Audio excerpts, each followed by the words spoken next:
No último episódio, pressionados pela gravidade avassaladora de Raizen, Flame e Mayoseong assistem impotentes o capitão Caim decretar a execução de Wong-Han, que estava corrompido pela magia negra. É aí que Baek Yu-Seul surge, imune às ilusões por não ter mana, e peita a dupla para cavar uma última chance. Lembrada por Yu-Seul do trauma de Jack, Flame desperta uma magia angelical avassaladora e purifica Wong-Han, provando ao abalado Caim que a corrupção tem cura e salvando seus amigos da morte. Depois que toda aquela confusão acabou e o perigo passou, a noite finalmente cobriu o sagrado reino dos elfos. A luz da lua iluminava com gentileza um dos cantos mais bonitos daquela estrada de pedra. Pela pista, uma figura envolta em sombras caminhava a passos lentos. Por sorte, não era a odiosa professora Meizen, mas sim a própria rainha dos elfos, Flower Seurin. Mesmo sozinha, ela sentia um incômodo no peito. Estranho, eu seguia o rastro de mana negra, mas por que não sobrou nenhum vestígio aqui agora? Ainda sem entender o mistério daquele lugar, a rainha parou sob o luar e encarou as próprias mãos, preparando um feitiço. Ela fechou os olhos devagar e sussurrou uma prece elemental: "Vento, traga para mim as memórias deste lugar." Na mesma hora, o aroma das lembranças flutuou pelo ar e invadiu a mente da rainha. Só que, ao abrir sua visão espiritual, ela não conseguiu enxergar nada além de um borrão em preto e branco. A rainha franziu a testa. Será que alguém apagou as memórias deste local de propósito usando magia? Memórias apagadas por feitiços de ocultação jamais poderiam ser restauradas, mas Seurin, a maior entre os elfos, não se dobraria a um truque tão medíocre. Seurin concentrou seu poder e insistiu: "Vento, como rainha dos elfos, eu lhe peço, sussurre mais dessas memórias para mim."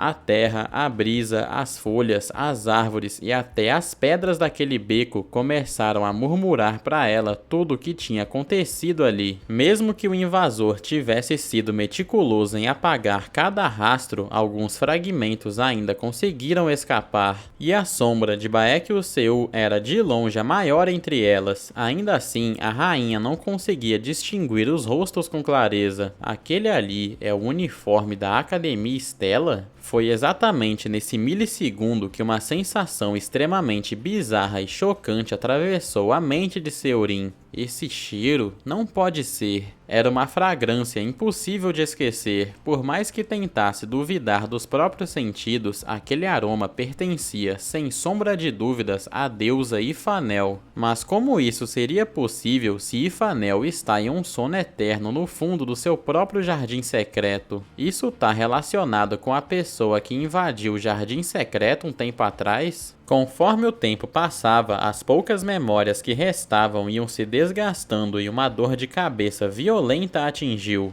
Isso é mal, não consigo ler mais nada além disso. Com as poucas pistas que conseguiu reunir, Seurin teve que engolir a dor e reorganizar as ideias para analisar uma possibilidade assustadora. E se a pessoa que invadiu o jardim secreto naquele dia e a pessoa que roubou o coração de Ifanel fossem a mesma pessoa? Se isso fosse verdade, faria todo sentido o sujeito ter apagado as memórias daquele lugar com tanto cuidado. A rainha dos elfos fechou os punhos com força, reprimindo uma fúria gigante no peito. "Eu jamais vou perdoar esse desgraçado. Quando eu te encontrar, você vai morrer antes mesmo de ter a chance de implorar por perdão." O cenário muda para a manhã seguinte. Depois de ser completamente purificado e finalmente livre das garras da escuridão, Wong-Han conseguiu ter uma noite de sono tranquila no Hospital das Flores Celestiais. Ao abrir os olhos devagar, ele percebeu que não estava sozinho no quarto.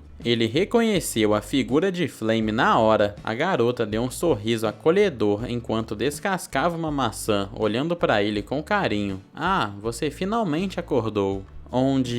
onde é que eu tô? Ele perguntou, olhando em volta com a cabeça meio pesada. Flame o acalmou. Você tá no hospital. Lembra do que aconteceu? Só de alguns pedaços, murmurou ele. Flame empurrou para ele o prato de maçã fatiada com todo cuidado. Eu inventei uma desculpa para o professor e pedi para o Yuseong e o Baekhyuseo guardarem segredo sobre tudo. Pode relaxar. Se você quiser participar da cerimônia do contrato, ainda dá tempo, mas acho melhor você descansar mais um pouco. Os efeitos colaterais da magia negra ainda não sumiram 100%. Para a surpresa de Flame, o orgulhoso Wong-Han concordou. Tá bom, se você diz, eu descanso. Flame franziu a testa, achando estranho. Ué, o que deu em você? Por que tá me obedecendo assim agora? Ela se levantou para sair do quarto, dando um tchauzinho com um sorriso radiante no rosto. Descansa bastante por enquanto, tá? Já tá quase na hora de encontrar com o pessoal, então eu vou na frente. Ele acompanhou a garota com um olhar enquanto ela caminhava até a porta, mas não aguentou e a chamou de volta no último segundo.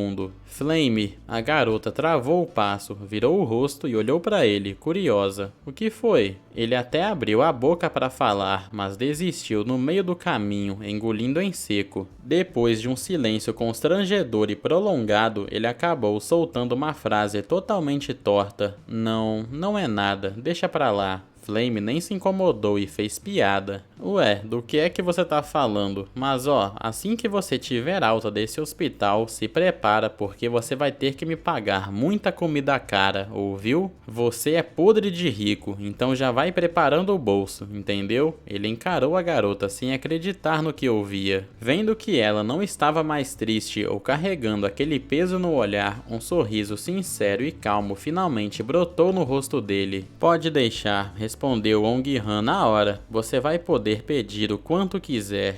Com a promessa de comida garantida e vendo que o clima tinha voltado ao normal, Flame ficou ainda mais radiante. A gente se vê mais tarde então. Tô indo. A porta se fechou e o quarto voltou a ficar totalmente em silêncio. Sem a Flame ali, aquele quarto calmo e meio reflexivo tomou conta do espaço. O olhar dele acabou caindo direto para o prato de frutas que ela tinha deixado na mesa. As maçãs estavam cortadas de um jeito tão certinho e caprichado que ele não resistiu. Pegou um pedaço e mandou para a boca. Caramba, tá uma delícia, murmurou ele, sorrindo enquanto mastigava.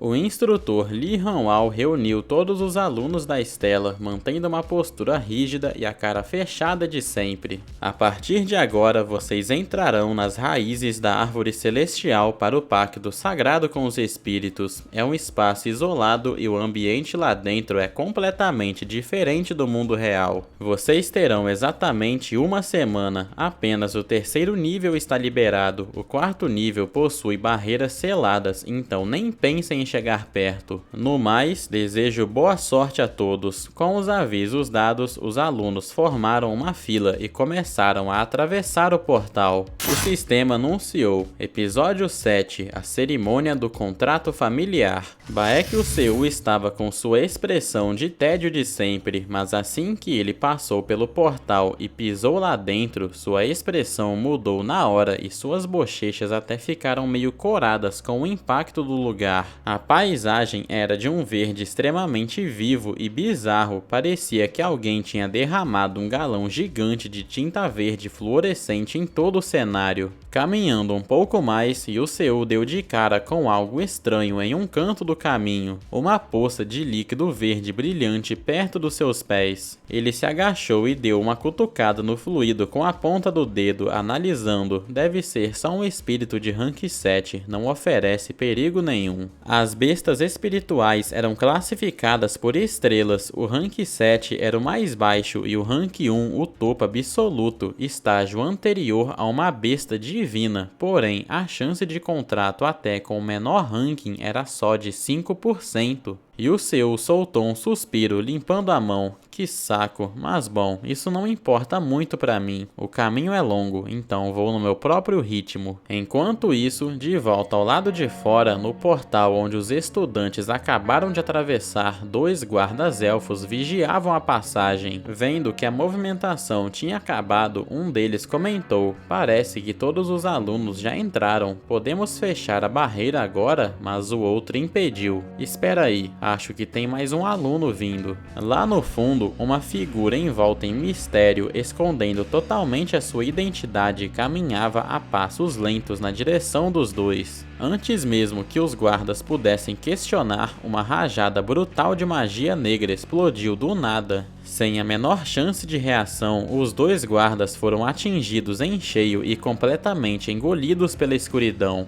O último deles desabou no chão, sem a menor chance de defesa. A invasora misteriosa dominou a situação externa em segundos, com um sorriso sádico e intrigado, e estava prestes a invadir a zona sagrada onde os alunos estavam. Lá dentro das raízes, a princesa Hong Bieon liderava seu grupo de colegas de classe por uma das ramificações do local. Olhando para os lados, a princesa parecia nem um pouco impressionada com o ambiente. Como diziam os livros, o primeiro andar realmente não tem nada demais. Virando-se para o grupo, ela deu a ordem direta: iriam subir imediatamente para o segundo andar. Só que na parte de trás do grupo, uma das alunas começou a dar sinais claros de que estava passando muito mal. Era Arshuang, uma prodígio do elemento fogo, assim como a própria princesa. A garota mal conseguia se manter de pé. "Por que meu corpo tá ficando assim do nada? Meu estômago tá embrulhado, tô morrendo de enjoo, minha visão tá ficando toda embaçada." Em questão de segundos, o corpo dela simplesmente cedeu e ela desabou ali mesmo. O barulho da queda fez a turma inteira virar para trás assustada. Ouvindo um dos alunos gritar o nome de Arshuang, Bieon se aproximou rapidamente. Ela sabia que a garota treinava pesado e tinha uma resistência física absurda, então vê-la naquele estado era extremamente preocupante. As colegas tentaram explicar a situação no meio do pânico. A condição dela tá péssima do nada, ela tava super bem até um segundo atrás. Se a sua afinidade com os espíritos for fraca, até a energia ambiente desse lugar pode enfraquecer o corpo. Será que é o caso dela? Vendo a situação, a princesa tomou a frente. "Vamos descansar aqui. Mais tarde nós prosseguimos." Arshuang olhou para as costas da princesa e tentou protestar.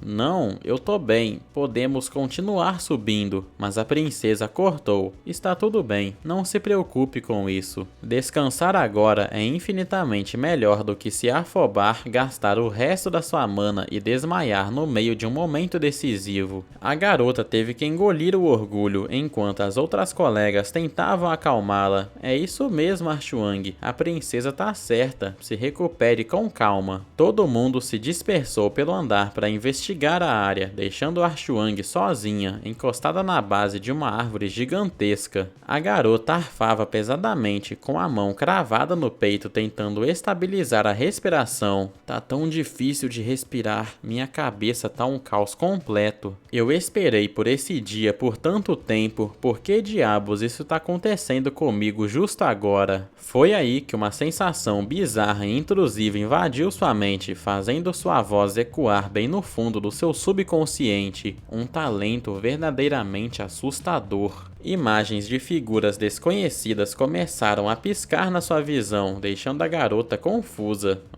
O que é isso? Uma memória de quando eu era criança? Ou eu tô sonhando? Alguém se aproximou dela. "Arshuang, você é um prodígio do elemento fogo que surge a cada 100 anos. Seu talento te permite dominar as chamas como se fossem uma extensão do seu próprio corpo. Você com certeza vai se tornar a maga mais imbatível de toda a estela." A jovem Arshuang do passado abriu um sorriso radiante e orgulhosa. Sério? Mas é claro, se não for eu, quem mais seria? A lembrança se cortou do nada e ela deu um pulo, voltando à realidade com o coração disparado. Olhando ao redor ainda meio tonta, ela murmurou para si mesma: O que foi esse sonho bizarro de agora? Arshuang reuniu o resto de força que sobrou no corpo e se arrastou para ficar de pé. Uma colega do lado perguntou preocupada: Você tá bem mesmo? Consegue andar? Forçando a barra, Arshuang respondeu com a voz fraca e acompanhou os passos da turma, caminhando a passos lentos e pesados. Mas o que ninguém percebeu foi que, no ponto exato da árvore onde a garota estava descansando segundos atrás, um rastro sutil e macabro de mana negra ficou flutuando no ar.